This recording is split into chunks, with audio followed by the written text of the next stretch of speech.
Okay, good morning, everybody. So thank you so much to Dick for inviting me to speak. It's a thrill for me to have this opportunity to speak to the patients. I'm a physician scientist. I, am motivated to be in the lab because when I was in the clinic, I was frustrated by the therapies that we had and sort of by their inability to really do better at treating these diseases. So my topic is broad, laboratory approaches to studying MPN. There's going to be some overlap with some of the things Robert spoke about, which I think will be good and hopefully reinforce some sort of central themes in the MPN field. So I'm going to just highlight some work we're doing in the lab and then sort of things that are broadly interesting in the research field. I've been working in this field since 2008 and I've had my own lab now for the last 2.5 years. So I am really very invested in studying MPNs.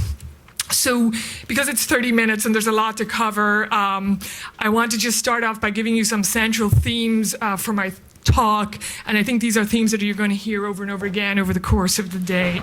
And so the first theme is something that's already been described by Robert, and that is that MPNs are diseases of hematopoietic stem cells.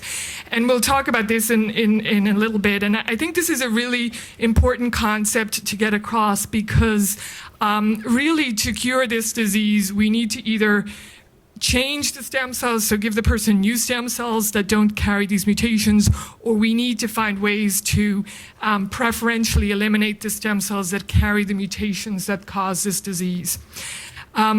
A second central theme is, as Robert again alluded to, is that we really know the key genes that cause this disease, and there are 3, and really there are majorly 2, JAK2 and Calreticulin. And these genes account for more than 90% of the cases of this disease.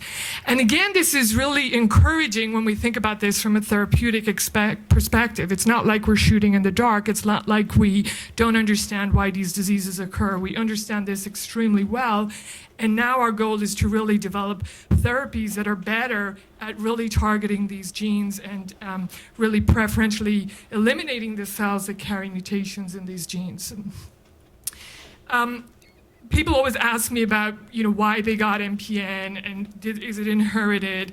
And this can be quite confusing, and so I'm going to just touch a little bit on this. But in general, MPNs are rare diseases. They're sporadic. They occur randomly, and there are a small number of families who appear to have a genetic predisposition to develop the disease. But in the main, these are generally sporadic diseases that are age-related, as are all cancers. So we'll touch on that a little bit in a bit. The fourth theme is that although we have good treatments for this disease and we're getting better at treating this disease, I would say a central failure of our current therapies is that they're not very good at preferentially targeting, eliminating, killing, whatever word you want to choose, the MPN cells, the cells that have the mutation, over the normal cells. And this is why we can't eradicate these diseases, and this is why you all have to maintain and continue on your therapies for your whole life. And then the final thing is I'm just going to touch on something you may have heard of in the popular press, which is called gene editing. There's been a lot about this, and so I'm just going to touch on a very brief description of what this is and why this maybe ultimately have therapeutic potential for the treatments of MPN. Okay, so I'll go through this quickly because this is something that Robert already described. So in our blood, we have this hierarchy of blood production. So we have all the cells down at the bottom, which are the cells that are in your peripheral blood. These cells are the common cells that make up your blood. They're short-lived. They fight infection. But essentially, at the apex of the hierarchy, we have the hematopoietic stem cell. And basically, these are cells that are in your bone marrow. They're very rare. They're very quiescent or dormant. They basically just replicate or make cell divisions rarely. but they basically maintain blood production throughout your entire life. And so the mutations that cause this disease arise in these cells. They're not mutations that you're born with, they're mutations that are acquired as these cells make copies of themselves, they make mistakes, and sometimes that mistake gives the cell an advantage, and therefore you acquire these mutated stem cells that then basically drive the development of the disease. So this is an important concept because ultimately, to cure this disease, we need to target the stem cells. We need to eradicate the cells that carry the mutation. And right now, the only way we have to do that is through a bone marrow transplant. In some patients with interferon, they seem to be able to eradicate their mutant stem cells, but in general, most of the therapies that we use don't and can't eradicate these mutant stem cells, and therefore we can't cure the disease. Again, this is a point alluded to by Robert. Just again, to make the central point that we know the genes that cause this disease. Almost all patients with polycythemia have a JAK2 mutation. If you have MF or ET, chances are you have a JAK2 or a CALR mutation. So small number of people have MPL mutations, very small numbers of people for whom no mutation have yet been identified. There may be some new genes to be identified. They're going to be very rare. There may be some people in this group who don't truly have an MPN. Again, so central theme, we know the genes, we just need better ways to target them. Again, this is something Robert alluded to. So this was a very interesting study that came out of several labs, including the lab of Ben Ebert, who's my mentor at Harvard, which found that normal individuals who don't have MPN, who don't have a blood disease of any description, can, in rare cases, have the JAK2 mutation detectable in their blood. And this is very interesting because it speaks to the fact that we really don't have a good understanding of why the cells that acquire the JAK2 mutation, why and how they outcompete the normal cells to engender the disease. So there are people who can have this mutation but actually not have the disease. Now, it could be that there's just a threshold effect that you need a certain burden of mutated stem cells in order to get the disease. But again, this speaks to the central theme that if we understood better why the mutant cells can outcompete the normal cells, then perhaps we could intervene to prevent this emergence of the mutant stem cells. This was an interesting study. It was a study done for diabetes. There were almost 20,000 people who had their genome sequenced for diabetes. They were trying to identify genes that cause diabetes. They used blood as the source of the DNA to do the genetic sequencing studies. And then the group of Ben Ebert and others went back and looked for these mutations in genes that we know cause blood diseases, and they were able to detect them in these normal people with diabetes but without blood diseases. So again, this is a very interesting idea of that the mutation occurs but doesn't always engender disease, and so there must be something that constrains it or prevents it from developing disease. Again, if we could understand this would be an opportunity for intervention and treatment. So in terms of the families, there are rare families like this. I think Robert showed you a family where, for example, this is a patient that I had, a 30-year-old person who presented with polycythemia vera, had thrombosis in his liver, ended up needing a liver transplant for that, and then his mother also developed the disease actually later than him. Both of these individuals had a JAK2 mutation. Again, this is not something they were born with. This is a mutation they acquired. But the fact that he developed this disease so young and the two people within the same family developed this disease suggested that there's some inherited predisposition to acquiring the JAK2 mutation. We and others have tried very hard to understand what these genetic predispositions are. I will tell you it's very challenging. We've worked on this for a long time, over many years. And I think it's probably fair to say that there are different genes within different families that are predisposing to development of these diseases within families. I think if there was one common unifying gene, for example, like the BRCA genes in breast cancer, I think we would have found it by now. So I think these these families, we have a poor understanding of why this happens. We have really no good genetic tests to provide genetic counseling for what to do in these scenarios. And I think it's complicated, and there may be different genes within different families. But it's an ongoing area of research by ourselves and others. Okay, so my lab works a lot with mice. This is just to tell you what happens if you give a mouse a JAK2 mutation. So these are mice that we can genetically manipulate to make them have a mutation in JAK2. And essentially, when you do this, the mice develop all of the features of the human disease. They have high red cell counts, high white counts. They develop big spleens. Over long periods of time, they develop myelofibrosis. This again speaks to the central point that the JAK mutation alone is sufficient to cause this disease. Just as a single mutation in a mouse, you can recapitulate the entire disease. Again, it speaks to the primacy and importance of this as an important therapeutic target. So if we could eliminate cells that have this mutation, we could eradicate the disease. The JAK inhibitors you'll hear more about later, but essentially the JAK inhibitors are good drugs in terms of improving the clinical symptoms. These are studies we did very early on in mice. We treated them with JAK inhibitors. We found that their spleen shrank. We found that their blood counts went down. And when patients were subsequently treated on these drugs, this was in clinical trials, and the same thing happened. Most patients have reduction in splenomegaly. It occurs quickly. It's sustained. Blood counts come down. People feel better. But what we found in the mouse and what has subsequently been found in the clinical trials is we were never able to eradicate the cells with the mutation in the mice. So we tried to treat the mice for prolonged periods. We tried various things, but we could never eradicate these stem cells that carry the mutation, and therefore we could never cure the mice of the disease. And this has been seen in the clinical trials. And essentially, the issue here is that the inhibitors do not have a selective effect on the cells with the mutation. So they inhibit the normal cells as much as the mutated cells. And therefore, if you look at sort of the ratio of mutated cells to wild-type cells or normal cells in any individual, it doesn't decrease that much. So this is on this trial of ruxolitinib at 24 weeks, so 6 months of therapy.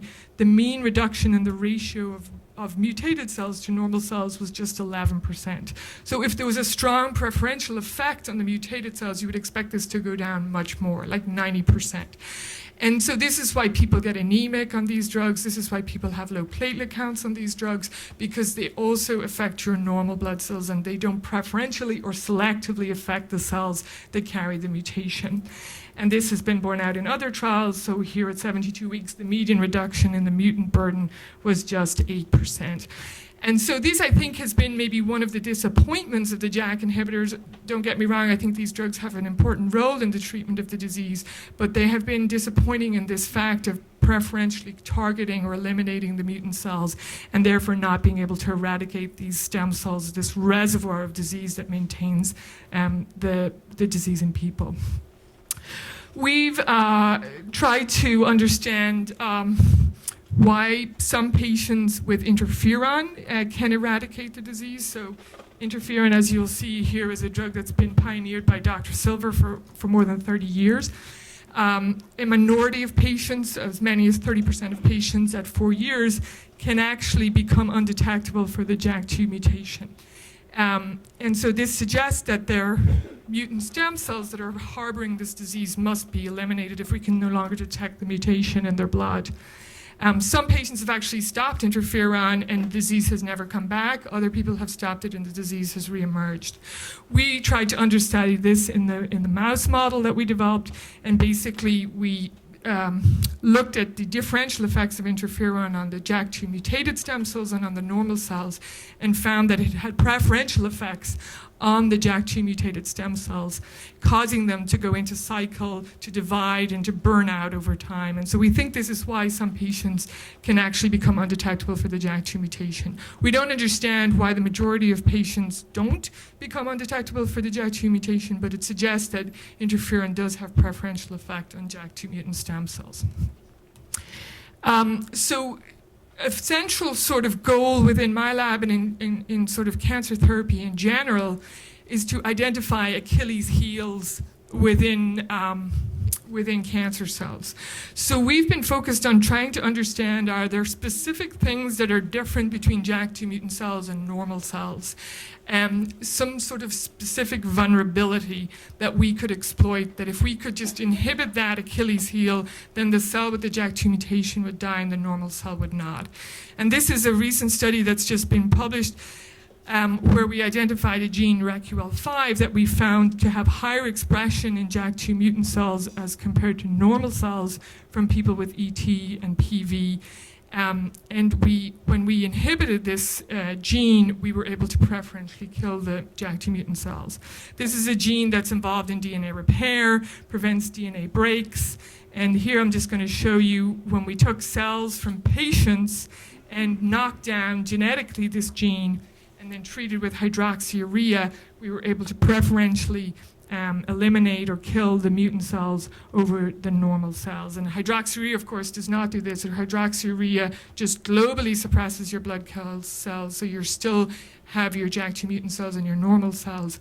But when we inhibit this enzyme and treat with hydroxyurea, we can preferentially eliminate the JAK2 mutant cells. So this is very early work from the lab, a long way to go to translate this to the clinic, but as a general principle, these are the things we're trying to do: identify unique vulnerabilities or Achilles heels within the mutated cells that could be targeted, exploited to preferentially kill the mutant cells and allow the normal cells to reemerge and eliminate the disease.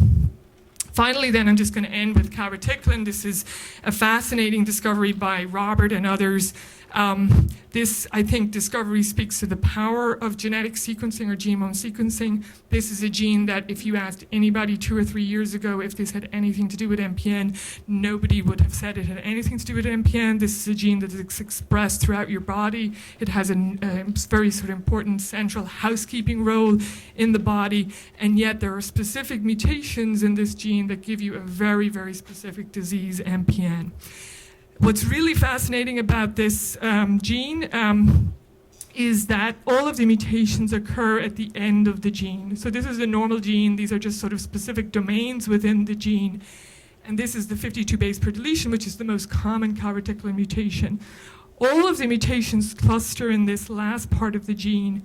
And what's really fascinating, and I think which will be very important from a therapeutic perspective, is that all of these mutations result in the generation of new sequence of gene and a new part to the protein. So you have this whole portion here in red is 36 amino acids, and this is basically something that's only expressed in the mutant cells. So if we think about ways to distinguish normal and mutant cells, this is a very sort of big marker of a mutant cell. 36 amino acids, you can imagine that this is something that you could target with an antibody or some sort of immune type therapy that could preferentially target these calreticulin mutant cells and have no effect on the normal cells, since the sequence is entirely different by virtue of the mutations.